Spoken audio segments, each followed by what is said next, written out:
In Chattanooga, Tennessee, David Toulis.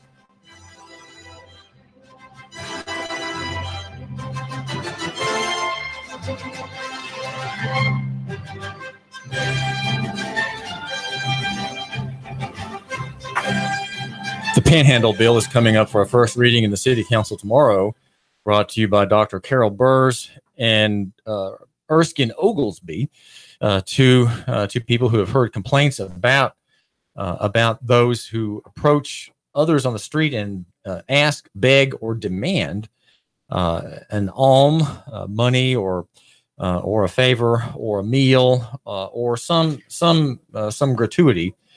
Because they present themselves as being hard up and being needy, maybe being homeless. Usually they present themselves as being homeless. Now, the question is, are these people who are begging in Chattanooga and having their cash flow from mendicancy, are they a threat to the public welfare? Are they a danger to you, my listener? Do we need to have 9 pages of type to regulate, as they say, to regulate this activity and bring safety and security while respecting First Amendment rights to Chattanooga? Now, the legal staff that helped draft this ordinance were very aware of the danger of harassing and hamstringing free speech, and so the ordinance in the whereases has a great deal of cognition, you might say, of recognition of the idea of free speech, where one person can speak to another person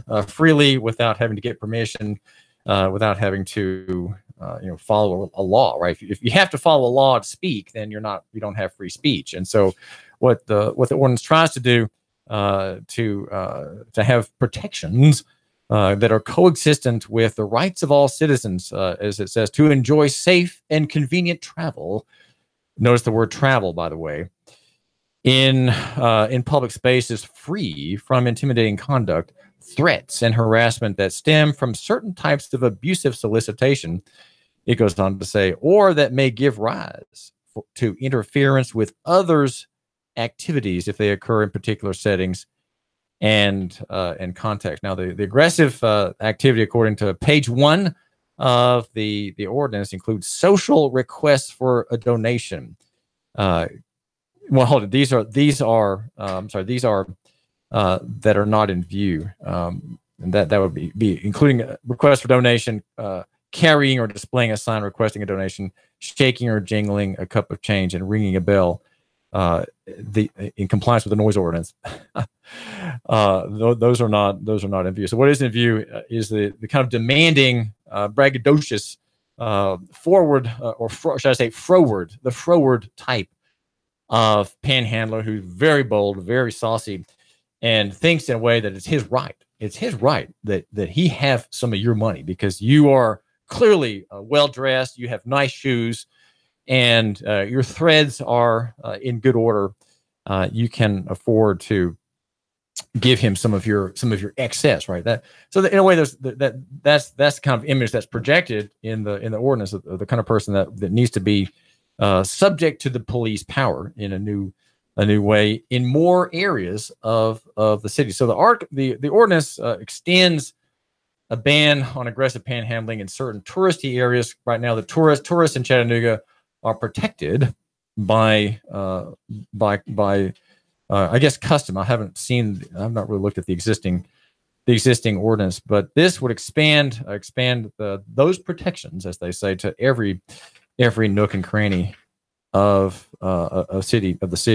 Whereas the city council also finds that the presence of solicitors or passive panhandlers in certain specific areas, such as near to or adjacent to automatic teller machines, adjacent to sidewalk cafes, in public bus stops, and in public garages in the nighttime, create reasonable safety concerns for citizens objectively worried about their privacy, freedom of movement, and personal security based on the data which have been collected from incidents occurring in the city. And there's more WASs. So clearly there are complaints given to Erskine Oglesby and Dr. Burrs on the city council, just complaining about this. So naturally, the solution is if you have the power to write an ordinance and someone complains to you, naturally your instinct is you reach for the ordinance, right? You reach for the toolbox, your main toolbox on the city council, aside from your presence at ribbon cuttings, is the line of type, the words that bring the blue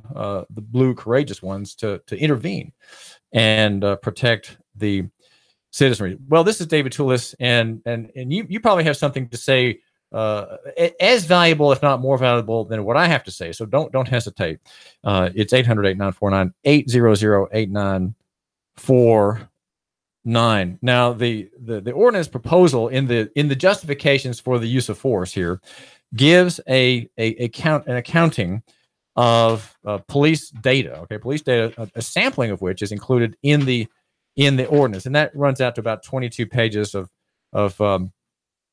type from police reports. Some police officers courageously using upper and lowercase letters, and others who are just cowards, right? They're cowards. They have all capital letters, right? I'd say the officer who has all capital letters is afraid of offending anybody, so he has everything in capitals because he doesn't want to not capitalize something that maybe really should be, and so everything gets a capital letter. And his report may be only 3 lines long, but he's shouting at the top of his lungs to hide the fact that he's not sure, right? He's kind of afraid, and so he's going to have to shout from the rooftops the information that he's got to report to his superior. Now, the numbers of encounters are big. All right, when you read this ordinance, you think, man, we have a crisis. We have a panhandling crisis in Chattanooga. And yet, it really is hardly that at all. The number of complaints is very, very small, and it's if you just do the math that's given in the ordinance, you can see how tiny it is. It's about 1 call about panhandling every 2.5 days, and the data that's given is as follows: that since January 1 of 2015 through March 2018, the police department has received 457 calls responding to incidents which involved panhandlers in most districts and zones of the city. So, okay, that's your number. So just do the math. It's about 1 call every 2.5 days. Now, think of how many people live in Chattanooga. I mean, there are 170,000 residents who have domicile in the city. And these are people. Then you have many people who are here visiting. You have people on business in Chattanooga. You have people, all kinds who are not residing here, but they're staying for a day or two. They're maybe involved in Airbnb, right? They escaped the Beijing wall dragnet the city council has raised around Airbnb. They're here. At Airbnb, phew, they just got into the district, and they're staying for a few days with family, or maybe on business, maybe attending a conference. And all those people, you have 1 call every 2.5 days. And you have as many poor people as we are said to have. That really is very, very good. That's a very mild aggressive rate. If we have that many poor people who are homeless, it's said to be in the hundreds, and we have only 2.5 police calls, or 1 police call every 2.5 days, that really seems to be very small amount indeed. Do you think so? I mean, what do you think? 800-8949, 800-8949. If you've had an encounter with a person who is begging, maybe we would like to hear from you, because perhaps you have some insight that I haven't had, or that another listener hasn't had, and we would profit from hearing about it. The ordinance goes on to say that in the last whereas, it says, whereas in promulgating this ordinance, the city council seeks to impose regulations that are narrowly tailored to serve the aforementioned significant governmental interest in all areas of the city. Notice that there's a governmental interest here, and to regulate certain behavior to preserve the public order, to protect the citizens and businesses of Chattanooga, and to ensure the safe and uninterrupted passage of both pedestrian and vehicular traffic, without unconstitutionally impinging upon the content of protected speech, expression, or conduct. So again, the city council, if you agree with Carol Burrs and Erskine Oglesby, who the latter says, we want to look at this problem, right? Mr. Oglesby told me that we just want this to be a conversation. His ordinance, he suggests, is just a conversation, suggesting that he would think that we don't need it, but we just have to have more social services, more outreach by boards of deacons, more Christian ministry, and things that indeed are good, right? Indeed, that would reduce the need, and might soften the harder characters in town for a few weeks or a few months who are making these importune, those importune demands on people for money, right? The hard cases, right? The mean ones, right? The rough guys. We could maybe have less of their activity if we have more grace, more social services. That's what Erskine Oglesby suggests, that we want to have this. We'll talk about this bill with this coercive measure, so that we might see if we really need it. Maybe there are other things that we can bring about, and to that extent, he's right. If we have this discussion here at 800-8949, 800-8949, that might be better for the city, maybe better for you, and certainly we realize that whatever the media says doesn't matter to these particular people, though they are very well connected. Homeless people have smartphones, they have cell phones, they're highly, some of them are highly liquid with no, they don't have bank accounts and stocks and mutual funds, but they do have liquid cash. Poor people often have more cash than you do, right? You, my listener, you have $5 in your billfold and about 4 credit cards, right? So you are perhaps with debts attached to you, less wealthy than your homeless beggar who smells bad, has alcohol in his breath, and says demanding that you can spare him $5. I mean, he may have more money than you if you are following our modern trend where even your lunch sandwich has a mortgage on it. Well, this is David Toulis, and I'd say that the ordinance is something that should not be passed, and not that I'm not sympathetic with those people who have complaints, those people who have been offended by beggars, but as one of the businesswomen who spoke before the council a couple of weeks ago said, it's just a matter of saying no and saying, please step back. I mean, why can't people be firm? I know we're Southerners. I know Southerners they're soft, they're kind of soft spoken, right? The Southerners dare not offend. I'm in sales, right? As a radio station operator and the host here of our show, and as a person involved in the business of radio. And I meet many people. I've met hundreds of people. I've interviewed hundreds of people in the blessed career that God's given me here at your station, right? And I know that people don't like to offend in the South, and so when we're doing sales here in the South, people won't tell you, well, no, I'm not interested, or no, just don't come back. They don't want to tell you something negative because they're fearful of offending you. In the North, you don't have that stricture. You have people plainly speaking their minds. Get lost. I don't want to get on your radio station. Go away. And it's easier, in a way, it's easier to deal with people who are more forthright than Southerners. But Southerners have grace, right? They've had God's grace in their lives, maybe more than Yankees, and so they don't want to offend you. They want to think about it, right? They want to consider it. So Southerners are soft spoken and maybe don't have the habit of speaking curtly to a panhandler, and they should. The businesswoman who spoke, the one I'm thinking of, said, just tell them, step back, and the answer is no. Why can't people say that? Now, you, my listener, probably you would not have trouble saying that, and because you have the testosteronal fortitude to do that, you're not going to be for this bill, right? If you're a person who you're always shrinking back, you're hesitating, then I can understand why you think this might be helpful, right? You need to have a law out there to protect you. There are thousands of laws already there protecting you in many, many areas. And here now we have one more written by your own town council, and they're going to protect you from the man who just keeps saying he wants some money. So you already told him no, and he says he wants the money, and why not? If he's asking you now, why not? And so you have this encounter, and when your day is over, you're sitting there at the table with your family for dinner. It's something you can tell, and you can tell it, and you've entirely forgotten that you had a moment of apprehension, right? But you did, because the man was kind of walking toward you, right? And you knew what he was walking toward you about, and you knew that when you stopped walking, he would stop walking and kind of confront you and say, "Could you give me $5?"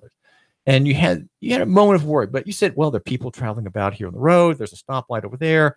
There's a cafe to my left, and people are, this guy's not going to mug me." And you realized that the worry you had for that moment was a little overreacting, but you dealt with it like a man, and you said, "No, I'm sorry. I don't think I can do that. Thank you. Good day." And in that curt voice that you know how to use it, you've used it with your son, you've used it when you fired that person into your office. You use that same kind of curt voice. You can do it with a panhandler. Do you need to have a law? Do you need, my listener, to have a law to protect you? There's a story also I wanted to mention in the Sunday editions of the Times Free Press by Emmett Gienap, who's a young reporter. And I'd heard about the pending overturning of the custom there on East 11th Street, the blue city, if you will, the blue tent city. Some gracious donor had given out these tents where homeless people had been living on land that has been shown to have toxic waste on it. And I heard about it at Panera Posse on Friday from one of the men who attend, where we round Panera Posse, by the way, every Friday morning in Hickson, we round up the bad guys and put the money back in the bank. I always have the same thing every Friday. It's a nice relief from my usual hurried breakfast with my mother. But on Friday, I don't have breakfast with her. I warned her the day before, "Mom, I'm not going to be having breakfast with you tomorrow. I'm going to Panera Posse." And I have to explain to her every time what I'm doing, going to eat out, right, with the homeschool dads. But you're invited to come 6:30 Panera in Hickson. We round up the bad guys and put the money back in the bank. And I'd heard there that the tent city, something's going to happen. There's going to be a kind of an eviction. And sure enough, Emmett Gienap in the Sunday editions tells us about the residents who are being relocated for a couple of weeks now. There will be a place at the community kitchen, which will get a stipend from the city. This is David Toulis, and caller, you're live on the air. What is on your mind? Hey, David, Mike Steele. I don't know if anybody looked at our Facebook page for yesterday. I did a little skating thing. Okay, Mike, I'm sorry. Your phone is breaking up on us. Call me on a landline. So Emmett is telling that the city is giving a $15,000 stipend to Community Kitchen to help pay for these people to be in the cold weather shelter, which of course is closed now. So that's going to be reopened for a couple of weeks. And the problem with the land is that try it again. I know you don't hang up on callers, so did a little skating on abortion. And basically what I said, if government can't protect the most innocent, and I'll use the language, what the hell are we doing with government? Let's abolish it. I mean, we instituted government to protect life, liberty, and property. And if government can't protect the most innocent, what good is it? And here's what I'm thinking. And this is typical of people that like to get elected. And this is every single politician. Regulating activity. I mean, really, City Council of Chattanooga, is that what your job is, to regulate an individual's activity? It's beyond me that they believe they have the authority to do that. There's a First Amendment that says we have a right to freedom of expression. And if my expression is the panhandle, it's my expression. You don't have the authority to stop it. We have crappy roads in Chattanooga. Why don't you focus on that? We have a gang issue. Well, now you're finally focusing on that. But stop focusing on trying to regulate people's activities. Every single person elected wants to do that. Republican, Democrat. If you live in a community that has a housing authority with the little jerk driving around his golf cart, making sure you have a sticker in your window. I thought America was about freedom and liberty, not regulating my activity. Stop trying to regulate my activity and do what you're supposed to do, government, from the dog catcher to the president. Protect life, liberty, and property. That's your damn job. It's your only job. And if you can't do it, we need to abolish you and go to anarchy. We don't need a government then, do we? Let's just, everybody has guns. And if our neighbor ticks us off, what? We're going to shoot them? We won't have courts either. This is ridiculous. It's beyond. Everyone in Chattanooga should be embarrassed for the people you elected. Everyone. Thank you, David. Well, we haven't seen a vote yet, Mike, on this. There'll be a first reading on Tuesday, and it's not clear what the conservatives would be saying. That would be Ken Smith. That would be Mitchell. That would be, well, I don't have all the names in front of you, but there are some people who are conservative, kind of conservative, free market oriented.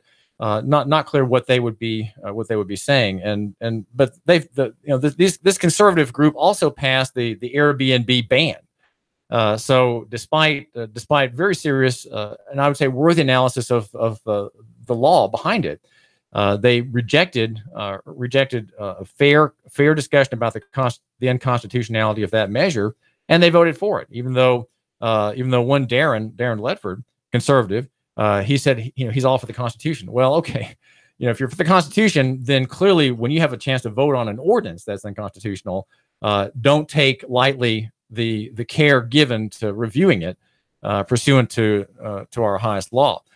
So here we have conservatives going to be voting on this measure, and I would like to. Conservatives are almost as bad as progressives, Mike, on voting against and making demands on innocent activity, harmless activity, despite the ordinance's pretense to having a governmental interest in this speech pattern. It's 800-8949, 800-8949. What I'm concerned about primarily is empowering the police. Police have authority to enforce ordinances. Okay, that is basically the limit of their authority.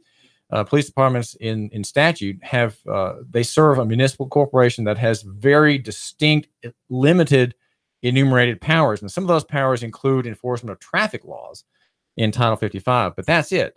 They do have, so this is an area where police do have lawful and legal authority to enforce something, right? The something being a city ordinances. They don't have authority to enforce any of the criminal titles, as far as I can read, though it's a common practice with Neil Pinkston allowing it. Neil Pinkston has been allowing this his whole tenure as the DA.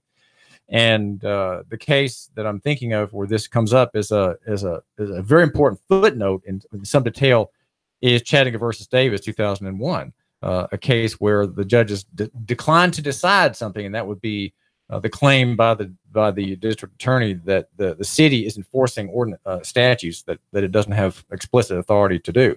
But these things are all done because no one challenges them. Okay, so if you think that the police department should enforce ordinances only like the panhandling ordinance under consideration, but not more, well, it's a matter of litigation. So someone has to bring up the case, bring up the question, and we have at least one lawyer in Chattanooga. There's at least one lawyer in Chattanooga, and that person, if he knows the law, would be able to say, well, hold on here. This is a criminal matter, and you arrested my client. On what authority did you arrest my client? This is a Title 39 criminal matter, and you're a municipal corporation officer. Don't forget. Cops are like mall cops. A mall cop is a corporation officer serving the mall owner.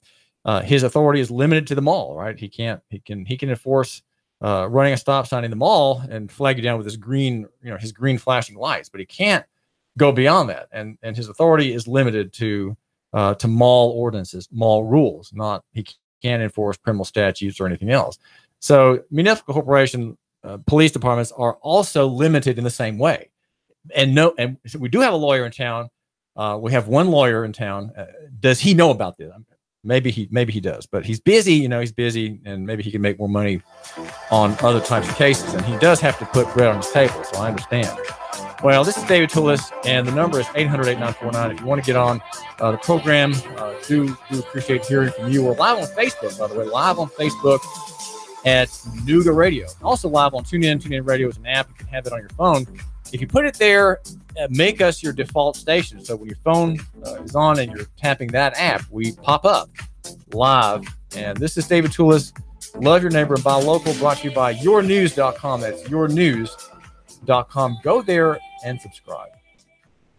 Traffic, news, and information. Nooga Radio. Digital FM 95.